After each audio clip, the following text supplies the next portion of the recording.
50 States of Terror may include content unsuitable for young audiences. Listener discretion is advised. Content warnings will be included in the show notes.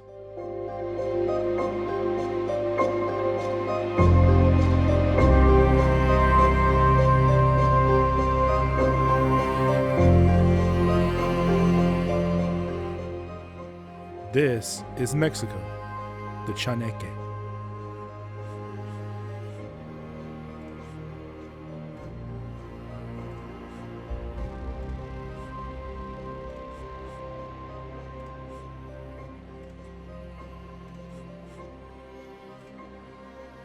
Hello world, your favorite podcast host about cryptids, aliens, conspiracies, and pretty much everything weird. Anthony here with another international episode edition of 50 States of Terror. Now, if you're listening to me speak right now and wondering, man, did his voice change? Or do I have some type of voiceover thing? Nah, I have a scratchy throat and it's making my voice sound amazing. I would like to take this time to thank my Patreon subscribers at all tiers. If you're interested in being a sponsor of the show, the information is posted on the show notes, and I'll mention them again at the end credits. So, here we go. Let's go to Mexico. The history. Now, it may shock some of you out there, but Mexico shares a lot in common with the United States in terms of their beginnings. In central and southern Mexico, in the years between 1428 and 1521, was the Great Aztec Empire. Now, the Aztecs were known for their agriculture, the calendar, architecture, engineering, and a number of others. Then, enter Spain. You see, Spain reached Mexico in 1519, and by 1521, they overthrew the Aztecs. After the overthrow of the Aztecs by Cortez, he began to set out his colonization in Mexico, which he named Nueva España. By 1547, Spain ruled the majority of central and southern Mexico into South America. With the presence of European diseases, nearly 24 million indigenous peoples were killed. Something that I never really thought of until doing this research of the show is that we know that disease was a huge factor in the deaths of indigenous peoples in America and Mexico and South America, coming from European colonizers.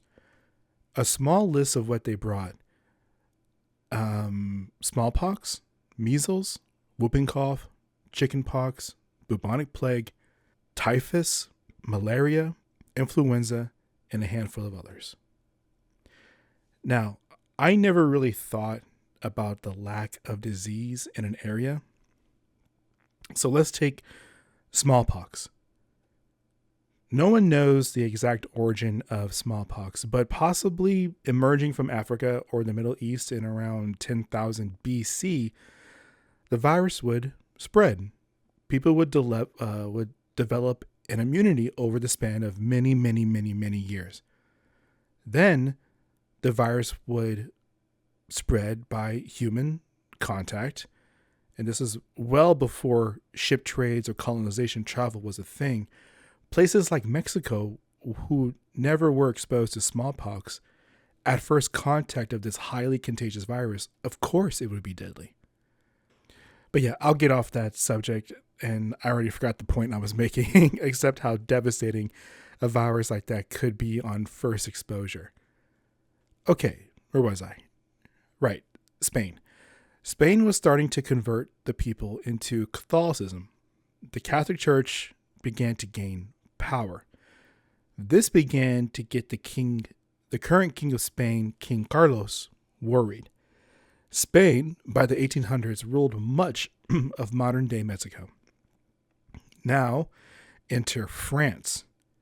By 1808, Napoleon attempted to occupy Spain and Portugal. Napoleon even went as far as to befriend the King of Spain, King Charles IV, as being an ally. since the late 1700s, while Napoleon had other plans and sent an army through Spain to Portugal in 1807. France now controls Portugal and occupies parts of northern Spain. The throne was surrendered to Napoleon in 1808. So the king, King Charles, with his brother, went to France and without any conflict gave up the throne. Napoleon agreed to allow Spain stay an independent Catholic nation and place his brother Joseph Bonaparte as ruler. Now, Spain started to fight for its independence, which in 1810 is exactly what a Catholic priest, Miguel Hidalgo, in Nueva España, did in the city of Dolores, calling for a rebellion against the Spanish colonizers.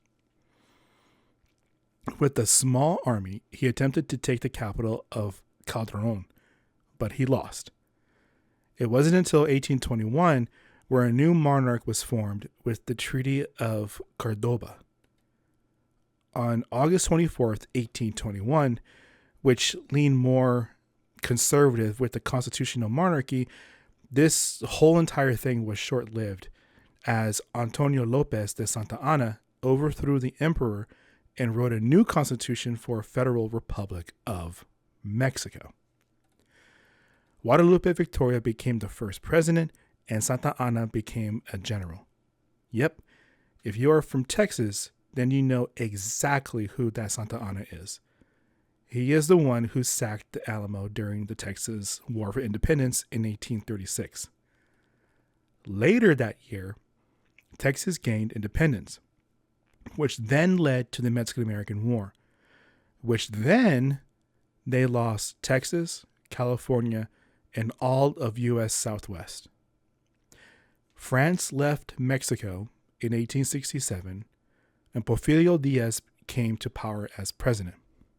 And I'm wondering if I'm related. I have no idea. His dictatorship led to the Mexican Revolution in 1910, which finally saw stability in 1934 with the presidency of Lázaro Cárdenas. Fun fact, Mexico was a founding member of the United Nations. Isn't history fun? Now, let's get into the cryptid, the Chaneque.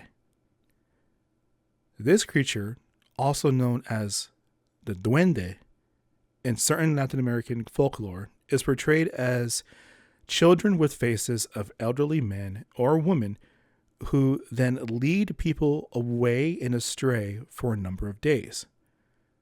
Chaneques would then lead their victims into the underworld, known as Mictlan.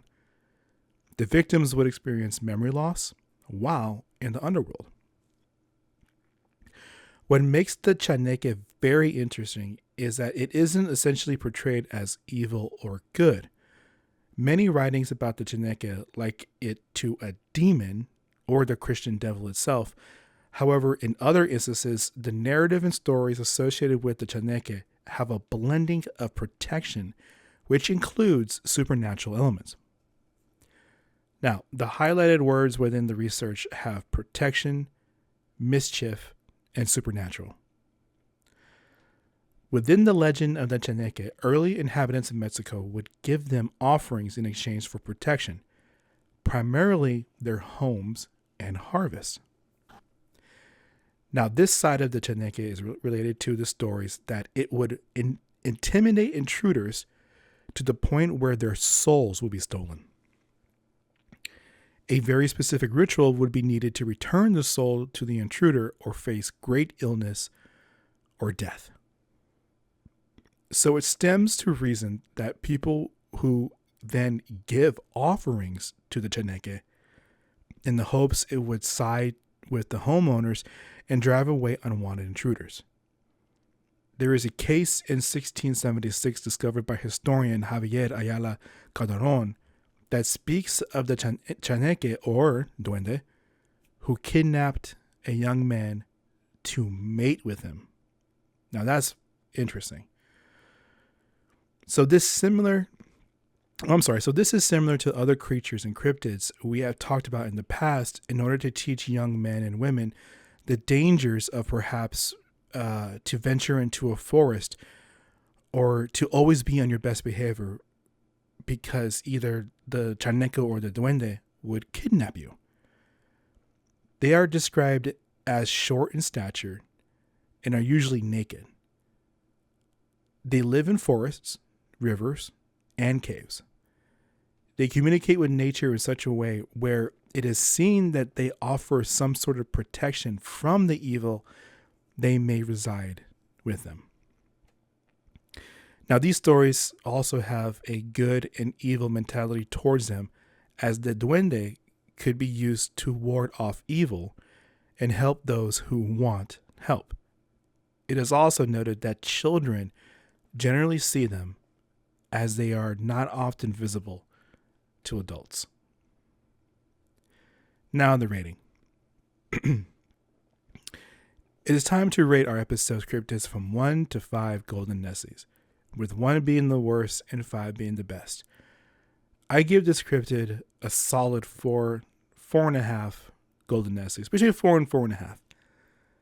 So why do I give it a 4 or 4.5? I like the Chaneque very, very, very much because it gives me classic creature and classic lore.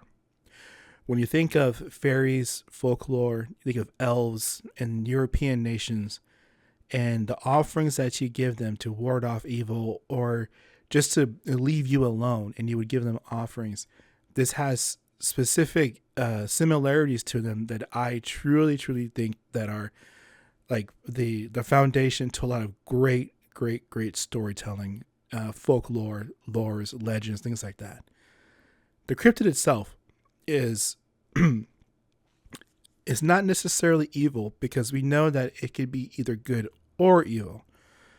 I like the fact that it does protect the people and not always terrorize them. And we do know from past episodes that there are some cryptids out there that are used as a warning. So like if you're going to the jungle, let's take England, for example. England was the pig man, I believe I remember correctly. And children and teenagers would go and they would get lost or stolen from the forests. Well, it's a good way to teach young people, like during the nighttime, you get away from the forest, or unless the pig man's going to get you. This is kind of the same realm, I think. I think that if you had something as spooky or as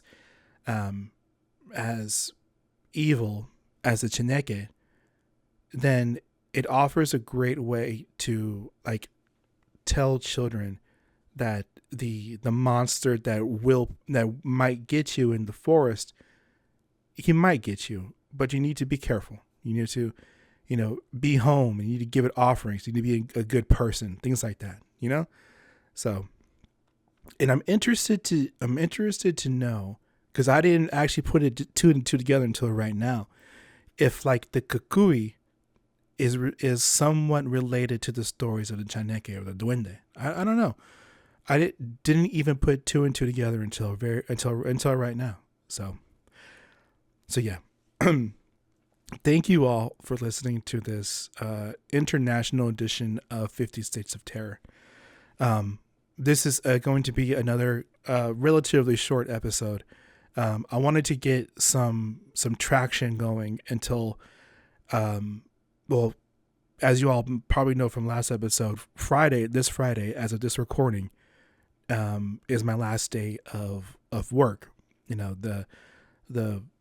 The agency who I work for, it's unstable right now. We don't know our futures. So I am voluntarily just going to be separated and hopefully find something new in the next couple months. But who knows? I might write a bestseller, and I might get a movie deal, and I might live out my dream of being an author. I don't know. We'll see. But anyway,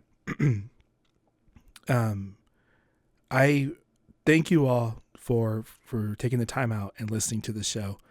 Thank you for all the support, all the Patreon supporters. I am just floored that you're willing to help me out. And if you're interested in supporting, stay tuned to the end credits. There's information and also in the show notes. Thank you again, and good luck, man. I know times are really weird right now, but just be a good person. Try to be kind, and just good luck. All right, later, y'all.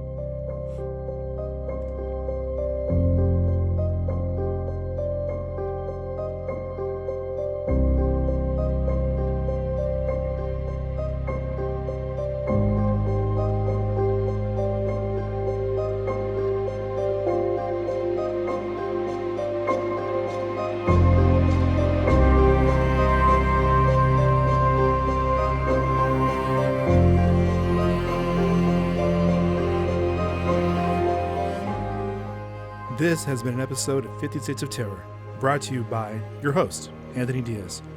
You can find the show on Facebook and Instagram at 50 States of Terror. On Twitter, you can find the show at 50 States Terror, without the of, because of the character limitations. You can also find the show on TikTok, 50 SOT Podcast. Email at the50sot@gmail.com. That's the 50SOT@gmail.com. And of course, if you want to support the show, please, you may at patreon.com/50 States of Terror. Thank you, and happy hunting. Later.